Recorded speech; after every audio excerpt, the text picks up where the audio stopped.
सकाळचे 6:30 वाजलेले आहेत. दिवसाला सुरुवात झालेली आहे बघा. तर मी बाहेरचं थोडंसं शूट घेतलेलं होतं.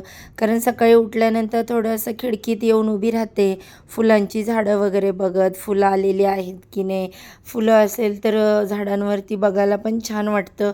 हे वातावरण पण सुंदर वाटतं. असो, आता आजचा हा व्हिडिओ आहे गुरुवारचा आणि गुरुवारी होती पौर्णिमा.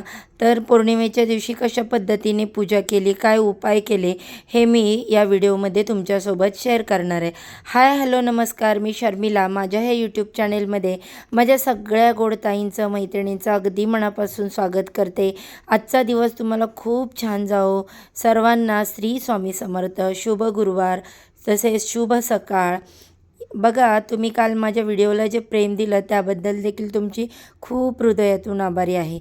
तर बघा, आज पौर्णिमा आहे आणि पौर्णिमेनिमित्त मी घराच्या उंबरठ्याला हळदीचं लेपन करणार आहे.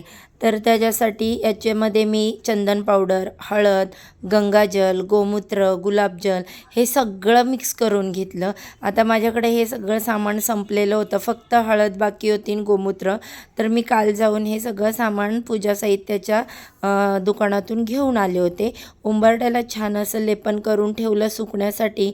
आणि देवघरातील सगळे देव, पूजेसाठी लागणारे सगळे हे जे साहित्य आहे, या वाट्या, प्लेट्स वगैरे, धूपाचं, अगरबत्तीचं सगळं जे काही लागणारं होतं सामान मी व्यवस्थित असं साफ करून सगळे देव क्लीन करून घेतले, चमकवून.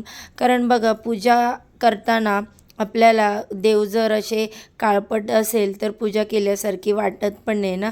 असो, आता इथे पौर्णिमेची जी पूजा आहे त्यात सगळ्यात पहिली पूजा मी इकडे शेगडीची करते. दर पौर्णिमेला म्हणजेच अग्निदेवतेची पूजा करते. शेगडीची पूजा केली तर आपल्यावरती अन्नपूर्णा माता प्रसन्न होते. आपल्या घरामध्ये कधीही अन्नधान्याची कमतरता भासत नाही. त्यांचा सदैव आपल्यावरती कृपा आशीर्वाद राहतो.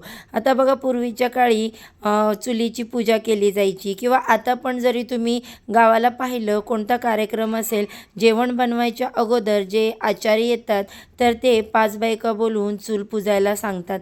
ही आपली पूर्वापारपासूनची चालत आलेली पद्धतच आहे, रूढी परंपरा आहे. त्यानुसारच मी आता इकडे शेगडीचं पूजन केलं. त्यानंतर बघा, पौर्णिमेनिमित्त जी मी मगाशी तुम्हाला सगळी क्लिनिंग दाखवली, सगळे दिवे वगैरे साफ केलेले, देवघरातले, दारातले, तुळशीचे, तर त्याच्यामध्ये वाती घालून घेतल्या. आणि त्याच्यामध्ये कुठल्या दिव्यामध्ये आपल्याला तेल घालायचं आहे, तूप घालायचं आहे, त्या पद्धतीने सगळे दिवे मी भरून घेतले आणि प्रज्वलित केले. त्याच्यानंतर मी आता इकडे जी मगाशी उंबरठ्याला हळदीचं लेपन केलं होतं ते छान असं सुकलेलं होतं. म्हटलं चला आता त्याच्यावरती रांगोळी काढायची. रांगोळी तर तशी मी रोजच काढते आणि ती तुमच्याबरोबर बऱ्याच वेळा शेअर केलेली आहे. कारण रांगोळीशिवाय तर मला अजिबात पूजा झाल्यासारखी वाटत नाही. मग ती देवघरात असो किंवा मग दारात असो, रांगोळी जर दारात असेल तर खूप प्रसन्न वाटतं. बघा, जर रांगोळी नसेल दारामध्ये तर काहीतरी चुकल्यासारखं वाटतं. त्याच्यामुळे रांगोळी ही माझी कधीच चुकत नाही. त्याच्यानंतर दुसरा हा जो उपाय करते पौर्णिमेचा, तो म्हणजे आपला जो उंबरठा असतो तर उंबरठ्यावरती अष्टलक्ष्मीचं स्थान असतं. त्यासाठी कुंकू जे आहे ते ओलं करून उंबरठ्यावरती 8 कुंकवाची बोटं ओढायची. त्याला अष्टलक्ष्मीचं स्वरूप मानलं जातं आणि त्यांची विधिवत पूजा करायची पौर्णिमेच्या दिवशी. त्यानंतर जे लक्ष्मीच्या पावलांची रांगोळी काढलेली त्यांना हळदी, कुंकू, अक्षदा वाहून विधिवत पूजा करायची. ह्या सगळ्या गोष्टी छोट्या छोट्या ज्या आहेत त्या केल्यामुळे माता लक्ष्मीचं आपल्या घरामध्ये आगमन होतं. किंवा जरी माता लक्ष्मी घरात असेल तर ती टिकून राहते व बाहेर ते कधीही जात नाही घरातून. कारण बघा, देवीला नेहमी प्रसन्न वातावरण, घरात शांतता आणि स्वच्छता या गोष्टी फार प्रिय आहेत. त्याच्यामुळे मी प्रत्येक पौर्णिमेला अशा पद्धतीनेच पूजा करत असते. आता तुळशीची पूजा झाली, उंबरठ्याची पूजा झाली, मी तुमच्यासोबत ते थोडं शेअर करते.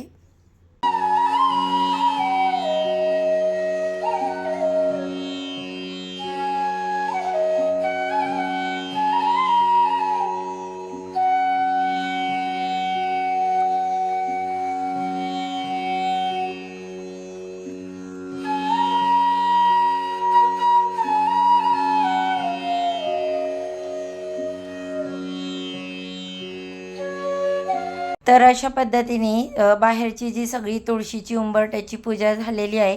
त्यानंतर आता घरातील देवपूजेसाठी काय काय मी तयारी करते पौर्णिमेला, तर ते देखील तुमच्यासोबत शेअर करते. आता माझ्या देवघरामध्ये बघा, मंगल कलश आहे, कवड्या आहेत, कासव आहे, तर त्याच्यानंतर स्त्रीयंत्र आहे. तर या सगळ्यांना तांदळाचं आसन लागतं. तर त्यासाठी मी काय करते, प्रत्येक पौर्णिमेला हे तांदूळ बदलत असते. स्वच्छ अशा प्लेट घासते आणि नवीन तांदूळ भरून मग त्याच्यामध्ये पुन्हा ज्या त्या जे ते देव आहेत त्यांची स्थापना करते. त्यानंतर आता लगेचच इथे देवाला साखरपाणी वगैरे ठेवायचं असतं, तर ते देखील छोटेसे माझ्याकडे चांदीची तांब्या वाटी आहे, पेला आहे, तर मी ते देवांसमोर नैवेद्यासाठी ठेवते. आणि कुलदेवीचं जिथे कलश असतो तिथे देखील एक तांब्या आणि वाटी ठेवते पाण्याचा आणि साखरेचा. तर हे अशा पद्धतीने बघा मी दोन्ही रोज तयार करत असते. आता आज गुरुवार पण आहे, हनुमान जयंती देखील आहे आणि पौर्णिमा पण आहे. तर अशा सगळे तिन्ही योग जुळून आल्यामुळे आजच्या सेवा, उपवास किंवा पूजा याला खूप महत्त्व दिलं जातं. आता बघा, मी उपवास तर काही करत नाही, पण या सेवा, पूजा या जेवढ्या माझ्याच्याने होतील, की मुलांच्यातून स्कूलची त्यांची ट्युशनची तयारी वगैरे किंवा घरातली कामं असतील, तर ते सगळं करून जेवढ्या माझ्याकडून शक्य होतील तेवढ्या मी पूजा ह्या करत असते किंवा सेवाही करतच असते. तर आता इकडे बघा, पौर्णिमेनिमित्त माता लक्ष्मी तसेच अन्नपूर्णा माता यांना देखील अभिषेक घातला. त्यानंतर गुरुवार असल्यामुळे दर गुरुवारी स्वामी महाराजांच्या मूर्तीवर देखील अभिषेक असतोच. तर मी इथे त्यांना चंदन लावून अभिषेक घातलेला होता. सगळे देव जे आहेत ते त्यांच्या जागेवर असनादिस्त केले. आणि बघा, माझ्याकडे कवड्या होत्या पहिल्या पूजेतल्या, पण त्या फक्त 5च होत्या. त्यासाठी आज पौर्णिमेच्या शुभमुहूर्तावर साक्षात माता लक्ष्मी माझ्या घरी विराजमान झाली असं मी म्हणते. म्हणजेच कवड्या ज्या असतात त्या माता लक्ष्मीला खूप आकर्षित करतात आणि माता लक्ष्मीचंच रूप कवड्यांना मानलं जातं. त्यामुळे आवर्जून तुमच्या देवघरामध्ये तुम्ही कवड्यांचं पूजन नेहमी करत जावा. तर आज या पौर्णिमेच्या दिवशी मी या कवड्या ज्या आहेत त्या 11 पिवळ्या कवड्या आणलेल्या आहेत. तर आता इथे बघा, त्याचा देखील अभिषेक वगैरे करून घेतला. तर त्याच्यानंतर देवघरामध्ये जे पण सगळे कुलदैवत, ग्रामदैवत, इष्टदैवत होते, तर त्यांची सगळ्यांची मांडणी करून पूजा केली. आता सगळ्या पहिल्या या प्लेटमध्ये मी रुद्रयंत्र ठेवते आणि त्याच्यानंतरची जी दुसरी प्लेट आहे त्याच्यामध्ये श्रीयंत्र ठेवते, त्याच्यावरती कमलगट्ट्याची माळ घालते. आणि आता हे नवीन प्लेट मी आणि कवड्या ज्या आहेत तर त्या आणल्या होत्या, तर त्यासाठी मी इथेच जागा केलेली आहे श्रीयंत्राच्या बाजूला. तर असे जे छोटे छोटे माळा आहेत, हार आहेत देवांचे, किंवा मग ही मंगळसूत्र आहेत देवींचे, तर ते मी त्यांना घालून घेतले. महाराजांना फेटा घातला, कारण फेटेशिवाय महाराजांची मूर्ती मला बघायला आवडतच नाही. पहिल्यापासून ती सवयच झाली. कवड्यांना हळदी कुंकू लावून पूजन केलं. त्याच्यानंतर हा जो दक्षिणावर्ती शंख आहे त्यांची देखील मी इथेच कवड्या आणि श्रीयंत्राच्या बाजूला पूजा करते. तर अशा पद्धतीने ही सगळी मांडणी मी देवाची करत असते. सगळ्यात पहिल्या अंदाजे असतं ते कासव ठेवते. तर कासवाचं तोंड हे नेहमी देवाकडे होईल अशा पद्धतीने कासव ठेवायचं. आणि आज पौर्णिमा आहे. पौर्णिमेच्या दिवशी कुलदेवीची, माता लक्ष्मीची पूजा केली जाते. आता माझ्याकडे हे श्रीयंत्र असल्यामुळे मी याच्यावरती कुंकुमार्चन केलं. कुंकुमार्चन करताना तुम्ही श्रीसूक्त म्हणू शकता, महालक्ष्मी अष्टकं म्हणू शकता, किंवा 99 मंत्राचं जे देखील तुम्ही पठण करू शकता. तर अशा पद्धतीने मी आज कुंकुमार्चन देखील केलं. त्याच्यानंतर बघा, हा मंगल कलश, हा तर रोज पाणी त्याचं बदलून नारळ धुवून ठेवतेच, पण पौर्णिमेच्या दिवशी अशी याची विशेष पूजा किंवा मांडणी मी करते. तर त्याच्यासाठी स्वच्छ पाण्याने भरलेला तांब्या घेतला, तो या कलशामध्ये ओतला. कलशाला 5ही बाजूनी नागवेलीची पानं लावली, त्या पानांना हळदी कुंकू लावलं आणि मी जो नारळ पुसते रोज कुलदेवीचं स्वरूप म्हणून, तर तो याच्यावरती ठेवला कलशावरती. आणि मांगल्याचं प्रतीक स्वास्तिक जे असतं तर ते देखील मी इकडे या कलशावरती काढून घेतलं. नारळाला हळदी कुंकू लावलं आणि हे माझं कुलदेवीचं स्वरूप जो कलश आहे तो तयार झाला.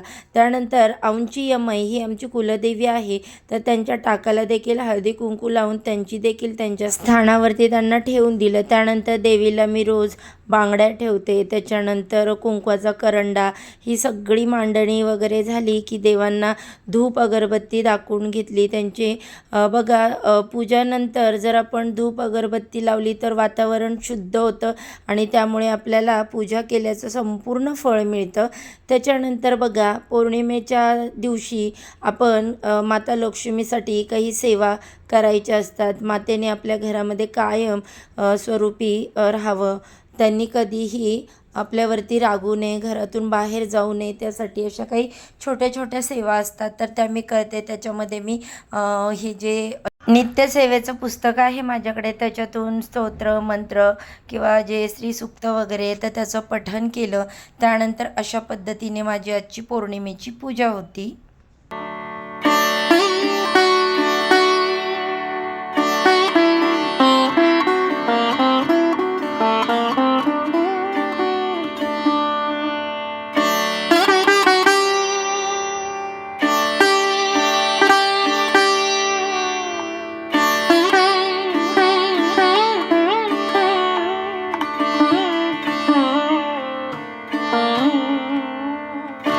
त्यानंतर देवीसाठी मी आज इकडे नैवेद्य अर्पण करणार आहे. तर त्याच्यामध्ये कांदा लसूण अजिबात वापरणार नाही, म्हणून कांदा लसूण विरहित हे जे जेवण आहे तर ते मी करत आहे. त्यासाठी आता आज इथे पनीर आणि पनीर मटरची भाजी बनवणार आहे. तर माझ्याकडे हे तयार मसाले आहेत. मी डीमार्टमधून ह्याची पॅकेट्स आणते. प्रत्येक महिन्याला एक एक पॅकेट असतं. पनीर मटर मसाला, पनीर टिक्का मसाला, त्याच्यानंतर बटर चिकन वगैरे, बिर्याणीचा तयार मसाला, असे मी मसाले आणते प्रत्येक महिन्याला. कारण बघा ह्याची टेस्ट सेम हॉटेलसारखी लागते. त्याच्यामुळे मुलांना जर घरी बनवून दिलं तर ते हॉटेलमध्ये जायची सुद्धा हट्ट करत नाहीत.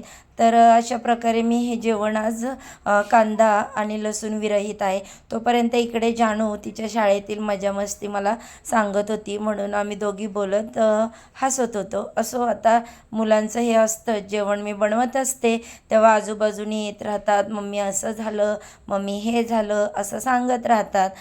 दीदी शांत आहे पण जानू आणि श्री तर सांगतात सगळे.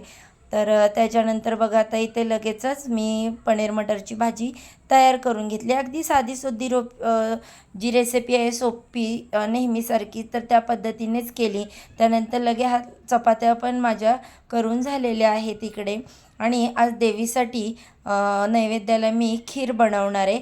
तर खीर जी असते तर ती शेवयांची बनवते. तर खीर करताना आमच्याकडे नेहमी कोणतीही खीर असेल तरी कस्टर्ड पावडर टाकली तरच खीर आवडीने खाल्ली जाते. आता हे जे ड्रायफ्रूट्स आहेत ते सगळे ऋतूनी कट करून अगोदर ठेवले होते आणि मी चपात्या बनवतच दूध गरम करायला ठेवलेलं, त्याच्यामध्ये साखर टाकून. साखर छान विरघळली होती तोपर्यंत, माझ्या चपात्या वगैरे होईपर्यंत दूध पण छान असं आटलेलं होतं. त्याच्यानंतर लगेच चपात्या झाल्या की मग मी ह्याच्यामध्ये शेवया टाकल्या आणि ही कस्टर्ड पावडर जी आहे तर बघा 2 चमचे पावडर घ्यायची, त्याच्यामध्ये थंड दूध मिक्स करायचं, ते तुम्ही त्याच्यामध्ये ओतायचं. तर मग त्याच्या गुठळ्या होत नाहीत. तर अशा प्रकारे आज मस्त पौर्णिमेची माता लक्ष्मीची जी नैवेद्याची थाळी आहे ती तयार झालेली आहे. ह्याच्यामध्ये कुठेही कांदा लसूण मी जो आहे तो वापरलेला नाही. तर असो, कसा वाटला आजचा हा व्हिडिओ मी तुमच्यासोबत जो शेअर केला, तुम्हाला आवडला का? मी याच्यामध्ये ज्या काही पूजा केल्या, ज्या सेवा केल्या त्या देखील मी तुमच्यासोबत शेअर केल्या. कारण बघा माझ्या आयुष्यामध्ये घडणारी सुख दुःख, रोजची काही जे रुटीन असतात किंवा मला ज्या काही गोष्टी माहिती असतात मी त्या सगळ्या तुमच्याबरोबर शेअर करत असते. चला तर मग जाता जाता व्हिडिओला एक लाईक नक्की करा, चॅनेलला सबस्क्राईब करा. बाय, उद्या पुन्हा भेटू.